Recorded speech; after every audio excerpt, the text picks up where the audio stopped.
No tiene nada que ver con dogma, con religión, con postura o identificación política, con ideología de género o algo similar. Se va a limitar estrictamente a criterios técnicos, médicos, legales y jurídicos, que creo que en responsabilidad es como debe ser. Aquí han mencionado el texto de la resolución de la Corte Constitucional que señala que ya es ley la despenalización del aborto, así es que eso no está en discusión, pero sí es de obligatorio cumplimiento por parte de nosotros como asambleístas hacer de esa ley que esté en los mejores términos para garantizar justamente lo que se pretende, la no vulneración de los derechos de las mujeres por la violencia de una violación muchas veces reiterada y el embarazo que muchas veces viene como consecuencia. Pero hay una pregunta que flota en el aire. ¿Qué tiene más impacto negativo en una mujer? ¿Terminar un proceso de embarazo a pesar de tener origen en una violación o el impacto psicológico, fisiológico, orgánico, mental, emocional de un aborto que se va a tener siempre preguntas no contestadas y que en algunos casos ha llegado a la depresión, la culpabilidad e inclusive el suicidio? Como les digo, es obligatorio.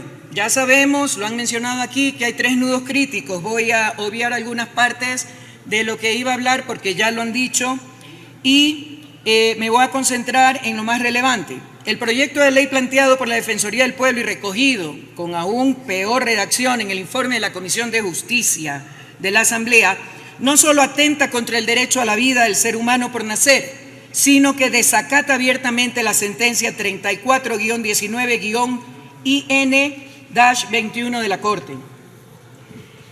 Se recomienda a la Asamblea que se respeten los criterios y estándares generales establecidos en la sentencia respectiva. Por lo tanto, los criterios no son potestativos, sino de obligatorio cumplimiento para la Asamblea, so pena de desacato y eventual destitución. El proyecto intenta posicionar al aborto como un derecho humano fundamental, pero no existe ningún derecho a abortar reconocido ni en el Ecuador ni en la comunidad internacional.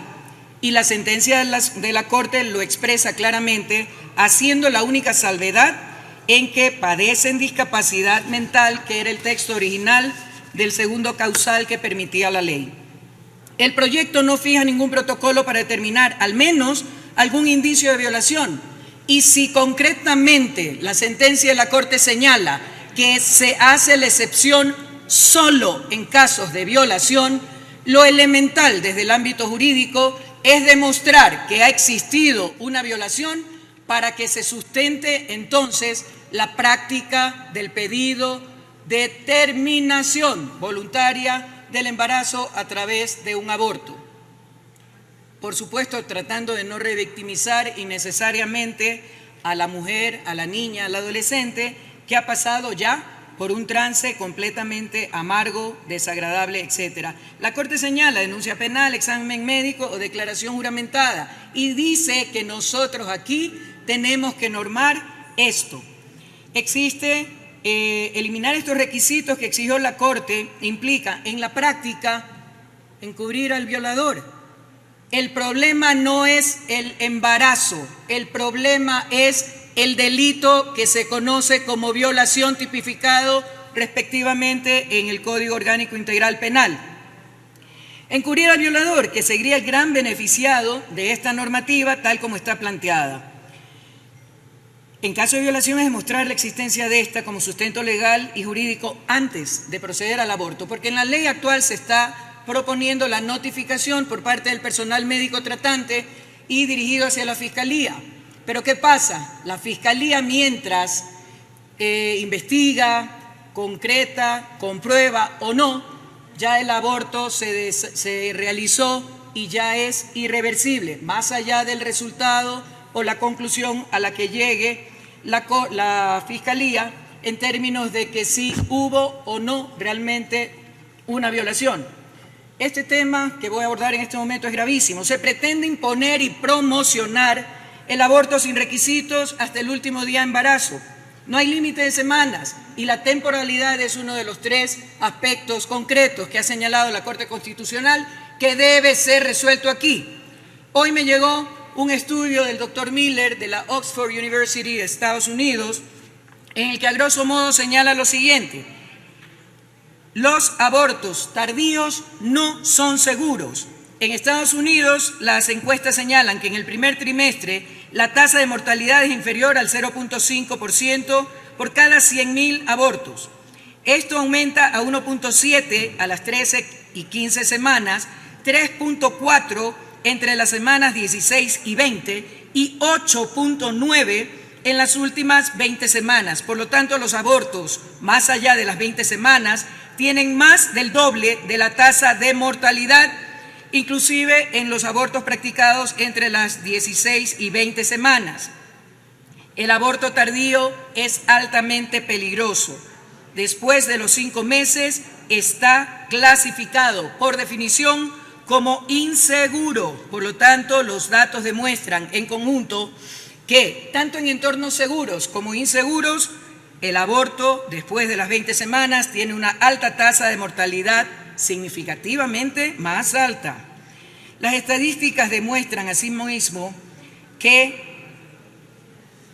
cuando el aborto tardío se legaliza, irónicamente, se incentiva y se utiliza. Hay experiencias en varios países, tanto europeos como en otros continentes. Las experiencias de Europa muestran que la legalización del aborto tardío lo incentiva y aumenta la tasa de mortalidad. La evidencia reciente de una extensión gestacional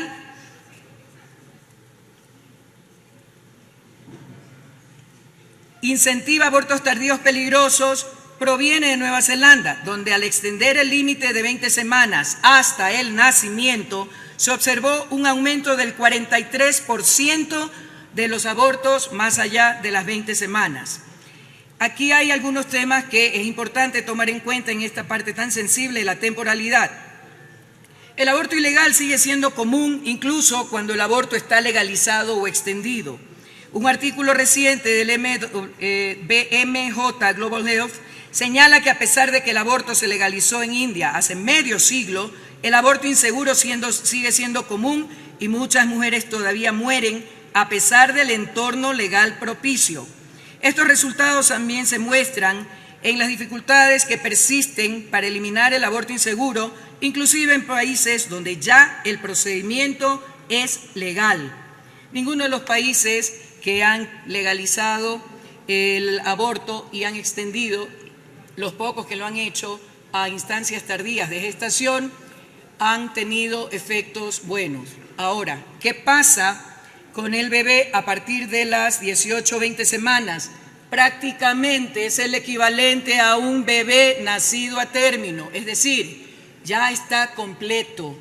Y por tanto, practicar un aborto en estas instancias del periodo de gestación equivale moralmente a un infanticidio, es decir, terminar con la muerte de un ser vivo. Y aquí nos hacemos la pregunta: si bien la mujer tiene derecho sobre su cuerpo, al tener a un bebé en gestación ya no es solamente su cuerpo, pero reconozcamos los derechos de las mujeres que son válidos. ¿Cuál pesa más? ¿Cuál tiene más valor? ¿El derecho de la mujer o el derecho del bebé no nacido? Por tanto, así como aquí han dicho muchas mujeres que han intervenido, que son las voces de las mujeres sin voz, me gustaría proponer que también seamos voces de esos niños no nacidos que no tienen voz en este momento. Busquemos juntos soluciones, hay alternativas. Primero, el compromiso real y la implementación de los proyectos y los programas de protección integral para que casos como estos no sucedan, pero cuando lo hagan, que exista un equipo técnico que analice a fondo cada caso y de esa manera haga las recomendaciones más viables y mejores para la mujer, la niña o la adolescente que pase por este trance. Analizar la propuesta de ley presentada dejando de lado los dogmas, las creencias religiosas, la ideología o postura política, hacerlo única y exclusivamente en lo médico, legal o jurídico, técnico y objetivo a fin de garantizar la absoluta imparcialidad y objetividad en el análisis. Esto es importante, llevar un registro interinstitucional de las mujeres, niñas y adolescentes que permita determinar cuántas veces han pasado por un aborto, cuántas veces más tienen que pasar. La niña de 10, 12 años que pasa por un aborto y vuelve a la casa donde es violentada, ¿cuántas veces más tiene que ser violentada? ¿Por cuántos embarazos tiene que pasar? ¿Por cuántos abortos tiene que pasar antes de que el Estado haga presencia y haga protección de sus derechos y emita medidas de protección? Debe existir un equipo multidisciplinario mínimo, un médico ginecólogo, un trabajador social, un psicólogo y en el caso de niñas, un pediatra, para que en conjunto hagan los análisis. El aborto no borra la violación, marca a la mujer de por vida, pudiendo llegar hasta el suicidio. Busquemos alternativas. A lo mejor lo que causa dolor, rencor, malos sentimientos en una mujer que ha pasado por este trance puede convertirse en motivo de alegría para una mujer que no ha podido ejercer ese don maravilloso de la maternidad por la cual tenemos que sentirnos bendecidos. Finalmente, recuerden que todos los que estamos aquí y quienes nos siguen por redes sociales y la prensa, vivimos y existimos porque nuestra madre dijo sí y nos dio la vida más allá de las circunstancias en las que podamos haber sido concebidos. Señora vicepresidente, gracias. Tiene la palabra el asambleísta